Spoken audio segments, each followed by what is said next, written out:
सगळं कमवील, सगळं करील, सगळं जे विचार केला सगळं करणार. फक्त लोड किंवा प्रेशर नको, किंवा ज्याच्या डोक्यावर लोड किंवा प्रेशर असला ना, तो माणूस ह्याच विचारात राहतो नेहमी का मी कसं करणार, काय करू, कुठून करू. हा, एखाद्या वेळेला आपण समजू शकतो की तुमच्यासोबत काही प्रॉब्लेम झाली आहे, किंवा मग जशी की आता माझी सर्जरी झाली, 1 महिन्यापासून मी घरी आहे, नाही होऊ शकत काही कामं. त्याच्यामुळे आता ऑब्व्हियसली तुम्ही बघत असाल तर 1 महिना झाला माझे व्हिडिओ सुद्धा युट्यूबवर नाही गेले. का बरं? कारण की माझी सिच्युएशनच नाही ते सगळं काही करायचे सध्या. आज मी व्हिडिओ बनवत आहे कारण की आज ठीक आहे, मी ओके आहे, तुमच्यासमोर दिसत आहे. तरी पण काही काही प्रॉब्लेम असतातच माझ्याच लाईफमध्ये, प्रत्येकाच्या लाईफमध्ये. आणि ज्या गोष्टी मी लहानपणीपासून खेळत आलो, करत आलो, ह्या सगळ्या प्रॉब्लेम, ह्या सगळ्या मस्ती सुद्धा तुम्ही पण केल्या. तुमच्या लाईफमध्ये काही ना काही तुम्ही एक प्रकारच्या प्रॉब्लेम क्रिएट केल्या आणि त्या प्रॉब्लेम मधून सुद्धा निघालेला आहे. आज तो करोडपती किती असो, पैसेवाला किती असो, पण त्याच्या लाईफमध्ये किती प्रॉब्लेम घडत आहे त्याला त्याच माहित. आज मी 30,000 रुपये कमवत आहे, 40,000 रुपये कमवत आहे, आणि माझा मित्र 60,000 न 70,000 रुपये कमवत आहे. तर मी जर फक्त त्याला कम्पेअर, त्याला बघून म्हणत होते यार हा 70 माझ्यापेक्षा कमी शिकला आणि 70 न 80,000 रुपये कमवत आहे, आणि मी एवढं शिकून पण, ग्रॅज्युएशन झालं, सगळं झालं सुद्धा, मला 30 न 40,000 रुपयाची नोकरी आहे.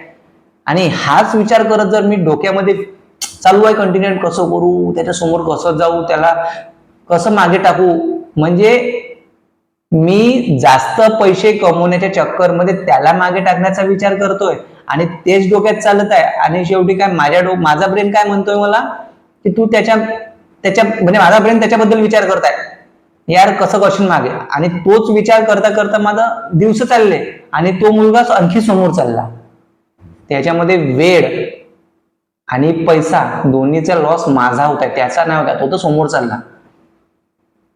आणि आपल्या आताच्या सिच्युएशन, म्हणजे आता सगळ्यात बेकार आणि वाईट गोष्ट हेच आहे की आजूबाजूचे लोक किंवा आपलेच रिलेटिव्ह म्हटले तरी चालेल, कम्पेअर करण्याच्या मागे लागले राहते.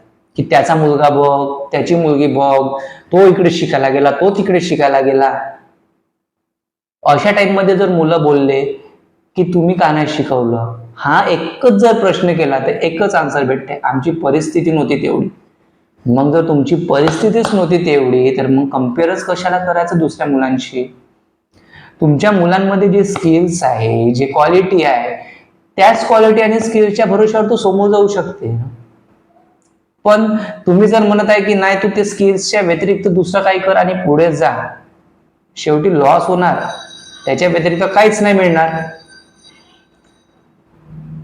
तर मला एकच म्हणायचं आहे, लहानपणीचे दिवस चांगले होते, आताचे दिवस चांगले आहे. फक्त इतकं आहे की लहानपणी भरपूर वेळ असायचा, आता वेळ नाही आहे. आता कामं जास्त आहे आणि रिस्पॉन्सिबिलिटीज खूप वाढलेल्या आहेत. तर त्याच्यामुळे ह्या 24 तासामध्ये रिस्पॉन्सिबिलिटीज पूर्ण करून सुद्धा वेळ कसा काढायचा आणि परिवाराला वेळ देऊन पण पैसे कसे कमवायचे, हा सगळा विचार करण्याचा निर्णय आपला स्वतःचा राहणार. त्याच्यामुळे कोणावर बंधन टाकायचे नाही, फ्रीडमपणे स्वतःची लाईफ जगायची.